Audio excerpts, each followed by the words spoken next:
Mabuyani, munjani? Salibonani lonke. Ngiyalibingelela njalo kwenye episode engibuye ngiliphathele yona elangeni lanamuhla. Ithi ngitsho okuphakathi kwenhliziyo yami ngoba kunzima. Mina ngingumfazi oleminyaka engu-47, ngise-UK. Ngayenda ngile 18 years. Abazali bami bavuma ukuyamukela ilobola from uNkosi. uNkosi wayeyindoda yami, sasile age difference enkulu kakhulu. Wayemdala to be my father.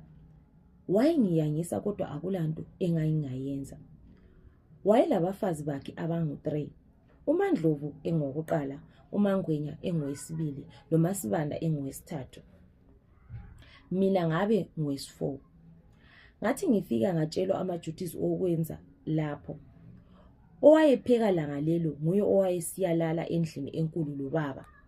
Kwakunzima kimi ngoba ngangingela mntwana ongisizayo. Ilanga lonke ngisebenza ngedwa. Uqede khonapho upheke osayi-6 ababili besitshwala. Kwakudliwa shame lapho.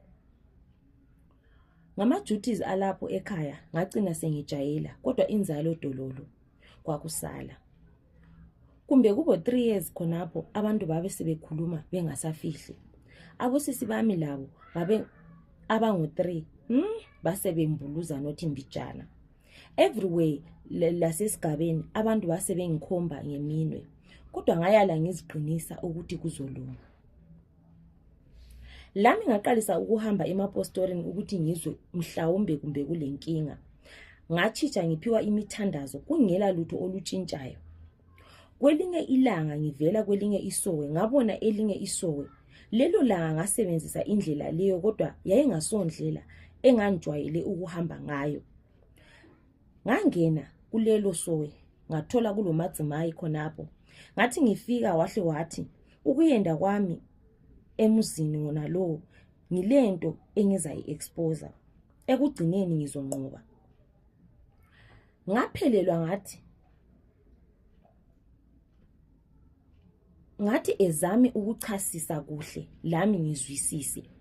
Wathi thatha umthandazo lo ngigeze ngawo 3 days mangiqeda ngihaze iguma lonke. Ngayenza njalo kwathi after 3 days ngayenza ingathi ngiyaphupha.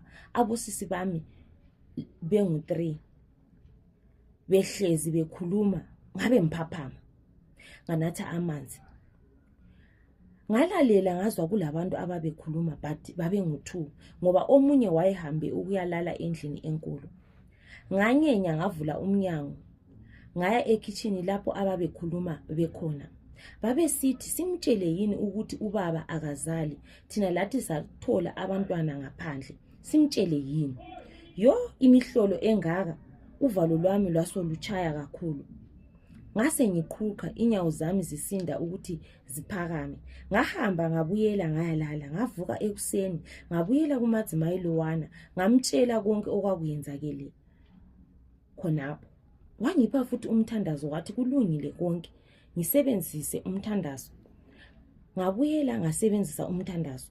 Lami ngapretenda as if angikwazi lutho at all. Sahlala izinyanga ngaqalisa ukugula lokuphela amandla. Ngase ngikhetha ukudla. Abosisi bami bahle bathi yisisu. I couldn't believe ukuthi ngase ngilesisu. Ubaba laye wajabula kakhulu. Bazalwa abantwana ama-twins, umfana lenkazana. Abanye bami base behawukela abantwana bami ngoba bonke babefanana lo baba. Bathi sebelanda over 2 years ubaba waqalisa ukugula. Ubaba wayelemali zakhe. Sasingadubeki lutho vele noma inkomo wayelazo eziningi. Wayelamabhizinesi ama-trucks amagonyeti. Sabizwa sonke kanye lo lawyer wayekhona. Ubaba wakhuluma wathi I'm proud of you. Mina ngaswela ukuthi uthini. Wayengasakwanisa ukukhuluma. Uloya nguye owazoqedisa. Uloya wakhupha amaphepha e-DNA. Kwatholakala ukuthi bonke bengu-3 akula mntwana kababa. Ama-twins ami yiwo kuphela ababengabantwana bakaNkosi. babuzwa bonke obaba babantwana bakhuluma bonke. Okwalelo langa ansoze ngafa ngakukhohlwa. Iloya labathi bonke abalalutho abazaluthola kubaba bafanele bebuyele kubo baba babantwana babo. Khonapho iBP kababa yahle yakhwela, wagijinyiswa esibhedlela, wafa esezafika esibhedlela. Osisi bami bakhala ubaba wabekwa, but izihlobo zazingajabule ngalokho kwakuphumile lelo langa kuze kube iloya. Bahle batshelwa ukuthi bethathe imtshaqane yabo labantwana babo bephume behambe. Kwasala mina labantwana khonapho ekhaya lezihlobo zikaNkosi.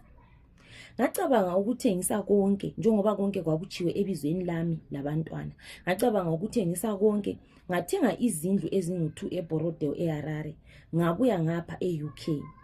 Ngoba kwakule nkulumo ezaziphuma ezihlobeni zikaNkosi besithi labo bayafuna ngoba inotho kaNkosi, ngoba uNkosi wayelenotho eningi. So mina ukuqeda umlomo ngathengisa izinto zona lezo, ngathenga izindlu zona lezo ezingu2 ngazifaka emabizweni abantu abami, ngabuya ngapha eUK ngangidinga ipeace of mind. Ngaqedisa izimfundo zami, yiyo ke iconfession yami. Yiyo ke iconfession esuka kudadewethu uthi yena lapho wayendele khona abosisi bakhe laba abanye abangu3 babelabantwana bangasobe endoda yena leyo. So bona babetshontshela, behamba besiyatshontshelwa ukuthi bebe labantwana. Yaze sithenjini vele ijealousy into ekhona. So bona babetshontshela behamba secret abayenzayo nale ukuthi babetshontsha ngokuthi basebebonile, babecabanga ukuthi ubaba kalanzalo. Kanti ke ubaba wayelayo inzalo, but isikhathi masingakafanele izinto vele aziyenzeki. Mina ngihlala ngithanda ukutshela abantu ukuthi I believe ukuthi izinto zonke ezenzakala ngani ngesikhathi. Andibona ukuthi isikhathi ngase sifanele. Ubaba lo wayesefanele ukuthi ebe labantwana. uNkulunkulu wamblessa ngabantwana abanjani abangu2, ama-twins on top of that, umfana lenkazana. Umfazi wesi4, imagine wayelabafazi abangu3. All those 3 kasazange wakhuluma ukuthi abantwana laba babe bangaki, abakasisi bangikhona labo bosisi bakhe abangu3. Kasazange wakhuluma, but kutshengiselwa ukuthi abantwana laba babe baningi. Imagine ubaba lo wayesekhulile, but wayehlala labantu ababelobuqili, just babelobugovo, just because babebona inotho kababe nalo, babezikhona khonapho for inotho, bezitshela ukuthi we are securing inotho nale. Umyela yabesithi secure abantu abami, they did everything abakwenzayo for the sake of ukuthi ngithandiwe indoda, kanti indoda yayikwazi. Yabona ezinye izinto esiziyenzayo ka sabe siziyenza sicabanga ukuthi sihlakaniphile, kodwa at the end iqiniso lizo exposeka, iqiniso lizophuma. I like the fact ukuthi isikhathi sa-aligner wazuza umfazi wakhe nalo owokucina wayemncane, but umfazi nalo nguye owamzalela abantwana. Although wayesekhulile wafa ekwazi ukuthi abantwana bakhe ababizwa abakhe ulabo. We don't know ukuthi wabona kanjani ukuthi abantwana wakubona sokulesikhathi esingakanani ukuthi abantwana bonke laba isobaka asazi. But the fact nje ukuthi iproof yayisikhona, umuntu onke ebona ukuthi ama-DNA abantwana yilaba abantwana asoba kaNkosi. Mina just like everything about the story ukuthi when time is correct, when time is right, izinto zonke ziya-aligna, everything kuyangena endaweni. Noma lingaze litry uku-expose ukuvala into enhle, into enhle will always come to the surface. Into embi futhi noma lingaze try kuyivala izophuma futhi.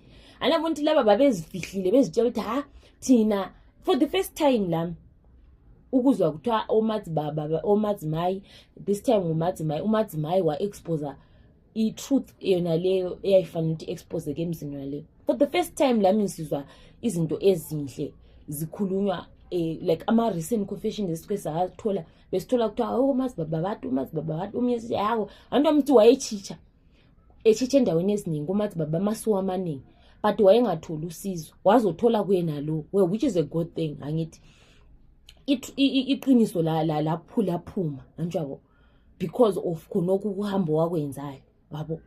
Yena umama yena lo whatever wayemsiza kazange edinga uku-explain izinto eziningi, but yena waphonga kunjani ukusiza ukuthi iqiniso liphume. Yeah, it's something that is good. It's something that is good. And then kulabo bonke abasesithenjini please yekelani isystem yokuba nejealousy. Ijealousy iyakuphusha ukuthi uyenze izinto eziningi. Umhawu uyakuphusha ukuthi uyenze the unthinkable. Khelanini laba bahamba ukuthi besecure ama places zona laba bahamba bayadinga abantwana. Ingceyi abantwana bona labe balabo ingceba labo baba bachiyene. Because it's impossible ukuthi mase ulabantwana maybe 5 yenza abantwana lo muntu oyi1. Maybe why senza labantu abachiyene babe senza laba baba bachiyene. Uyabona? So at the end of the day sokuthiwa phuma uhambe kubo baba abantwana uphuma ungela lutho uhlungu bankona. All these years babehlezi becabanga ukuthi hathi na sizothola something from this but abatholanga anything. At the end lo babemhleka ngiwatholayo inotho yonke labantwana bakhe, which is something that is very good. And abantu abasesithenjini balenza izinto zona lezo zokwenza ijealousy ini ukuthi lami ngithandwe ini akusifikisi indawo asekeleni umhawu asekeleni ukugijimisa ukuthi lami ngithandwe akusebenzi khonoko anjabo akusebenzi. Abantu asisuthiseke nini ngakhonoko esabe silakho ekhonoko ama position nxa ubaba wayenge kwisikhathi leso sokuthi ebe lo mntwana sasingakafiki because uNkulunkulu wayefuna ukutshengisa ukuthi abaleqiniso yibaphi abalamanga yibaphi and bona la bengu3 bonke baxotsha labantu aba. Imagine usuxotsha labantwana mebhule abantwana 3 or 4 or 5 phela sithenjini bayazala like ba competition 3 4 5 uzohamba ngapi nge-old age usuqalisa ukudinga umsebenzi wena ujayela ukuhlala kahle usuqalisa ukudinga umsebenzi. It's something that is embarrassing. It's something esingakufuniyo ukuthi kube khona e-community yethu. Sifuna i-community yokuthi abantu let's just wait for the right time. Let's just pray to God ukuthi uNkulunkulu esbless with whatever that we want in our lives. And especially abantu abasesithenjini abantu bona labo kule nkinga eziningi ezenzakala abanye bayaloyana abaye bayenzana abaye bajikelana iziphoso whatsoever kwenzakala izinto eziningi but let's just learn ukuthi sibe nepeace sibe nokuthandana everything go unfold kahle kuma marriages zona lawo anjalo wesithembi. Okay guys, thank you for listening iprogram yanamuhla. Thank you for sharing, for subscribing. Bengicela njalo li share, li subscribe, li like. Tell a friend ukuthi kune channel kaMacho. Ngiyabonga. Ndabonga.